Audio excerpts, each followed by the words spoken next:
Hello everyone, welcome back to my channel. आप सभी कैसे हैं? सो गाइस, आज का टॉपिक है हमारा GST, goods and service tax.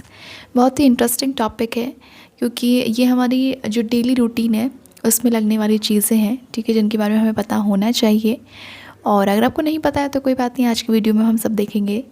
लेकिन स्टार्ट करने से पहले वीडियो को, अगर आप मेरे चैनल पर न्यू हैं तो फटाफट से कर लीजिए सब्सक्राइब, और अगर आपको वीडियो पसंद आता है तो आप इसे लाइक ज़रूर करिए। अपने वैल्यूएबल कमेंट्स कमेंट बॉक्स में ज़रूर दें, ठीक है। अगर आप चाहते हैं कि ये मैं इकनॉमिक्स के ऊपर कोई टॉपिक के ऊपर कोई वीडियो बनाऊं तो उस टॉपिक को आप नीचे कमेंट बॉक्स में डाल दीजिए, मैं उसके ऊपर ज़रूर वीडियो बनाऊंगी, ठीक है। स्टार्ट करते हैं आज का टॉपिक।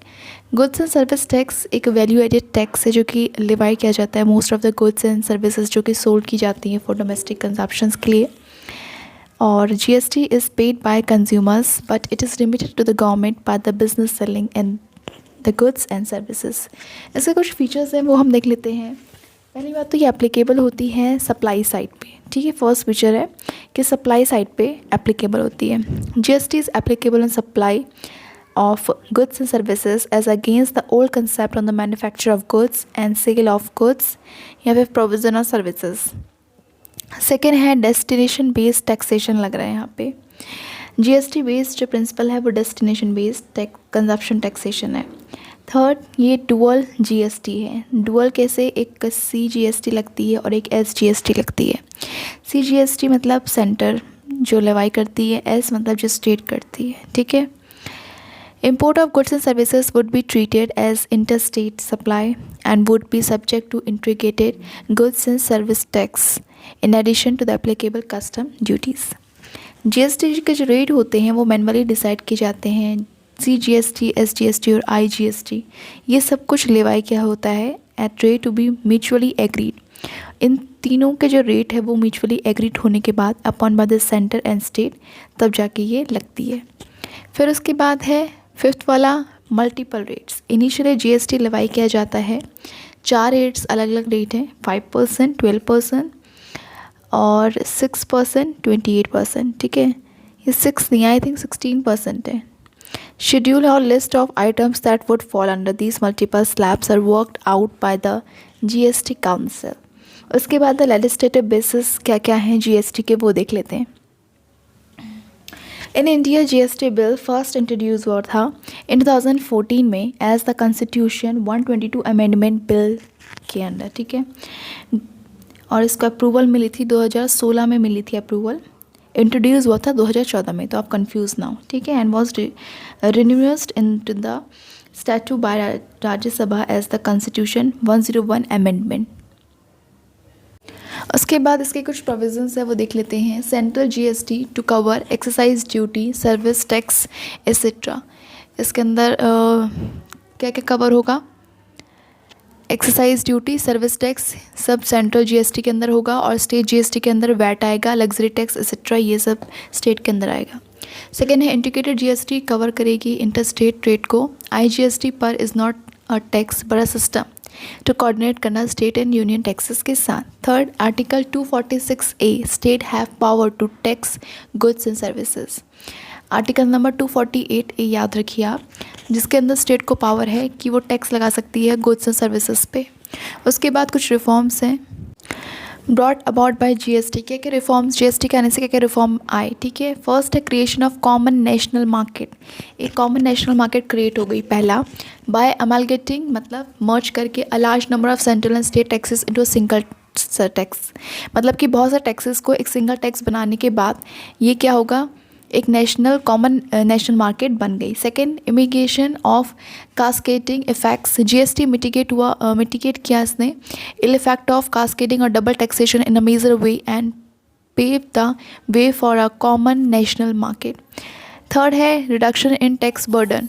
जो टैक्स बर्डन था उसमें कमी आ गई। From the consumer point of view the biggest advantage would be in terms of reduction in the overall tax burden on goods.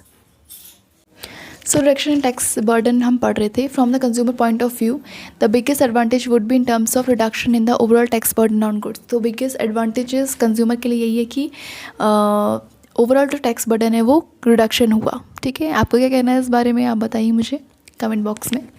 Okay. और फिर मेकिंग है, नेक्स्ट है मेकिंग इंडियन प्रोडक्ट मोर कॉम्पिटिटिव, ज़्यादा कॉम्पिटिटिव होने लग गए। Introduction of GST is making Indian product more competitive in the domestic and international market owing to full neutralization of input taxes across the value chain of production। ठीक है, इससे क्या हुआ, international और डोमेस्टिक मार्केट में बहुत अच्छा competition होने लग गया, दोनों ही न्यूट्रलाइज हो गए। ठीक है, इनपुट टैक्सेस। उसके बाद है ईजी टू एडमिनिस्टर। तो कैसे वो because of the transparent and self policing character of GST, क्योंकि इसकी पॉलिसी कैसी ट्रांसपेरेंट है और सेल्फ पॉलिसिंग करेक्टर है जीएसटी का, इसीलिए ईजियर हुआ एडमिनिस्ट्रेट करना। ठीक है, उसके बाद है इसके कुछ एडवांटेजेस हैं जीएसटी के, वो देख लेते हैं। तो उसके क्या क्या एडवांटेजेस हैं वो देख लेते हैं। फॉर द गवर्नमेंट, पहला हेडिंग। ठीक है, अगर आपको कोई एग्ज़ाम है जिसके बारे में जिसमें आपको जीएसटी का फुल इंट्रोडक्शन लिखना है तो आप इसको आराम से लिख सकते हैं।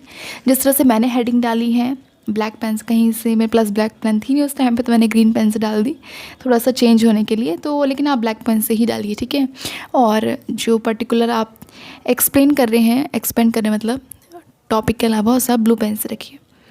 तो जैसे मैंने डाला है फॉर द गवर्नमेंट के लिए, तो फिर उसके बाद फर्स्ट सेकंड थर्ड करके आपको टॉपिक डालना है। तो आप इजीली जीएसटी में अगर आप कोई भी क्वेश्चन आता है तो आप इसको पूरा लिख सकते हैं, क्योंकि इसमें एडवांटेजेस कवर हो रहे हैं और इसके अंदर ओवरऑल इकोनॉमी को पॉइंट ऑफ व्यू से देखा जा रहा है, गवर्नमेंट के पॉइंट ऑफ व्यू से देखा जा रहा है, कि ट्रेड इंडस्ट्री के पॉइंट ऑफ व्यू से देखा जा रहा है कि इंडस्ट्री कहाँ कहाँ पे किस किस को एडवांटेज, कितना एडवांटेज कर रही है। तो ये आपके लिए बहुत ज़्यादा बेनिफिशियल टॉपिक भी है और बहुत कॉमन टॉपिक भी है, क्योंकि जो कि मोस्ट ऑफ द एग्जाम में पूछा जाता है। सो आगे देखते हैं इसको। फॉर द गवर्नमेंट के लिए किस तरह से जीएसटी बेनिफिशियल है, एडवांटेजेस क्या हैं इसके, देखते हैं। फर्स्ट, क्रिएट करता है यूनिफाइड कॉमन मार्केट। ठीक है, ये हेल्प करता है क्रिएट करना unified common national market for India के लिए। It will also give a booster to foreign investment and make in India campaign, दोनों को ही एक बूस्टर की तरह वर्क करता है। ठीक है, सेकंड है ये एक स्ट्रीमलाइन टैक्सेशन भी है, harmonisation of law procedure and rate of tax between centre and state and across states. Third, increase करता है tax compliance.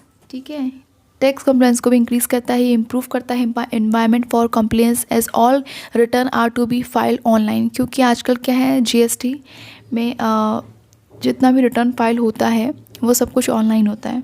Input credit to a verified online, encourage करता है ज़्यादा paper trial of transaction at each level of supply chain. ठीक है, fourth है ये discourage करता है टैक्स एवर्जन। एवर्जन का मतलब होता है चोरी। ठीक है, टैक्स की चोरी, उसको डिस्करेज करता है, क्योंकि अगर यूनिफॉर्म तरीके से एसजीएसटी आईजीएसटी रेट्स ये दोनों ही रिड्यूस कर देते हैं incentive for aversion bye eliminating rate arbitrage, क्योंकि जो बीच में रेट होता है उसको एलिमिनेट कर देते हैं। ठीक है, between neighbour states and between inter state sales में, तो इसीलिए टैक्स एवर्जन में कमी आती है। फिक्स्ड है फॉर नेक्स्ट देख रहे हैं हम लोग फॉर ओवरऑल इकोनॉमी के लिए किस तरह से जीएसटी बेनिफिट है। तो यहाँ पे मैंने हेडिंग डाला है, इसके अंदर आप अपना टॉपिक एक्सपेंड करके लिख सकते हैं आराम से। फर्स्ट है ब्रिंग अबाउट सर्टेनिटी, एक सर्टेनिटी लेके आती है। सेकंड, ये रिड्यूस करती है करप्शन, जो अभी हमने स्टार्टिंग में टैक्स एवर्जन लिखा है उसको भी आप यहाँ पे मेंशन कर सकते हैं। थर्ड है बूस्ट करती है सेकेंडरी सेक्टर को। फोर्थ है हेल्प करती है पॉवर्टी इरेडिकेशन, जिसकी वजह से एम्प्लॉयमेंट अपॉर्चुनिटीज़ बढ़ती हैं। ठीक है, अब देखने वाले हैं for the trade and industry. ये वीडियो आपके लिए बेनिफिशियल रहेगी, वीडियो को आप एंड तक पूरा देखिए। हो सकता है वीडियो थोड़ी सी लंबी हो, क्योंकि जीएसटी टॉपिक ही ऐसा है जब तक ऐसे पूरा अच्छे से एक्सप्लेन ना करें तो समझ नहीं आता है। ठीक है, okay. For the trade and industries के लिए किस तरह से ये एडवांटेजेस है। फर्स्ट है सिंपल टैक्स रिजीम, क्योंकि इसका जो टैक्सेशन का जो प्रोसेस है वो बहुत ज़्यादा सिंपल है, विद फ्यू एग्जाम्पशंस, कुछ ज़्यादा एग्जाम्पशंस नहीं है, कम एग्जाम्पशंस है। सेकंड, इंक्रीज़ करता है ease of doing business. Third, more efficient utilisation of tax specially for exports. Fourth, making our products more competitive in the international markets. Fifth है ये डिक्रीज़ करता है in average tax burden on supply of goods and services. ठीक है, जो average tax burden है जो कि गुड्स से सप्लाई पे आता है उसका बर्डन भी डिक्रीज़ कम कर देता है। ये थोड़ा कट गया यहाँ पे। कोई बात नहीं, लेकिन मैं आपको बता रही हूँ। आप चाहें तो उसका स्क्रीनशॉट लेके अपने खुद के नोट्स बना सकते हैं इजीली। वीडियो की क्वालिटी अगर लो है तो आप इसका रिजोल्यूशन इंक्रीज़ कर लीजिए, ठीक है। उसके बाद है कंज्यूमर के लिए कैसे बेनिफिशियल रहा GST. First, transparent prices. Final price जो होता है गुड्स का is expected to be transparent due to seamless flow of input tax credit between manufacturer, retailer and service supplier. उसके सेकंड है प्राइस रिडक्शन, ठीक है। प्राइस में कमी आई ऐसा आपको लगा तो लिख सकते हैं वैसे। Okay, reduction in prices commodities and goods in long run due to reduction in cascading impact of taxation, क्योंकि कास्केडिंग इम्पैक्ट कम आ रहा है टैक्सेशन का। Third, poverty eradication, generating more employment and financial resources से ज़्यादा एम्प्लॉयमेंट जनरेट हुआ, ठीक है। उसके बाद एग्जेम्पशंस क्या क्या है, जीएसटी के अंदर क्या क्या नहीं इंक्लूड होता है, ठीक है। क्या एग्जेम्पशन है। फर्स्ट है custom duty will be still collected, अभी भी कलेक्ट होगी along with levy of IGST on imported goods पे। Second, petroleum and tobacco products are currently exempted, petroleum और टबैको प्रोडक्ट्स जीएसटी के अंदर नहीं आते हैं। Third, excise duty on liquor, stamp duty, electricity taxes are also exempted, ठीक है, ये भी एग्जेम्प्टेड है। तो ये एग्जेम्पशन वाला पार्ट है, ये बहुत ज़्यादा इंपॉर्टेंट है। अगर किसी कॉम्पिटेटिव एग्जाम की तैयारी कर रहे हैं तो उसमें क्वेश्चंस पूरा जीएसटी कंप्लीट हो गया, लेकिन वहाँ से नहीं पूछेंगे। उनका जो मेन पॉइंट होता है ना वो यही होता है, क्योंकि बच्चे कहते हैं भूल जाते हैं मोस्टली, लगता है सब तो काउंट होता है जीएसटी के अंदर, लेकिन नहीं, कुछ पॉइंट्स हैं जो कि काउंट ये प्रोडक्ट्स हैं जो कि काउंट नहीं होते हैं। तो इनको भी आप ज़रूर याद रखिए। क्या, liquor, stamp duty, electricity tax ये एग्जाम्प्ट है। उसके साथ साथ पेट्रोलियम और टोबैको प्रोडक्ट्स ये भी एग्जाम्प्टेड हैं। और कस्टम ड्यूटी, ठीक है, कस्टम ड्यूटी अभी भी कलेक्ट होती है, और लेकिन उसमें लेवाई किया जाता है IGST, ठीक है, इम्पोर्टेड गुड्स में। उसके बाद कुछ चैलेंजेस हैं वो देख लेते हैं, ठीक है। First, SGST and CGST input credit can not be cross utilised. Second, manufacturing state lose revenue on a bigger scale, lose करता है। Third, high rate to tax to compensate the revenue collected, now from multiple tax high revenue neutral rate हो चुका है। Fifth है concern range by bank and insurance company over the need for multiple registration under GST. GST के अंदर बहुत सारे multiple registration हो रहे हैं, तो इसके प्रॉब्लम में बहुत सारे बैंक्स ने कंसर्न रेज करा है, ठीक है। सिक्स है लेवाई ऑफ एडिशनल सेस, इसमें एडिशनल सेस लेवाई किया जाता है, ठीक है, सेस। सेवन्थ है capacity of state tax authorities so far use to taxing goods and not service to deal with the later is unknown quantity। उसके बाद है लास्ट कंक्लूजन, हम कंक्लूड कर रहे हैं। जीएसटी एक पॉजिटिव स्टेप है toward shifting Indian economy from the informal to formal economy. It is important to utilise experience from global economies that have implemented GST before us to overcome challenges, ठीक है। Thank you so much for watching this video. Hope आपको video पसंद आई तो like कर सकते हैं, हमारे चैनल को सब्सक्राइब कर लीजिए फटाफट से अगर आप हमारे चैनल पर न्यू हैं, और अपने वैल्यूबल कमेंट्स कमेंट बॉक्स में ज़रूर दें। और जिसका भी एग्ज़ाम है, thank you, all the best all of you।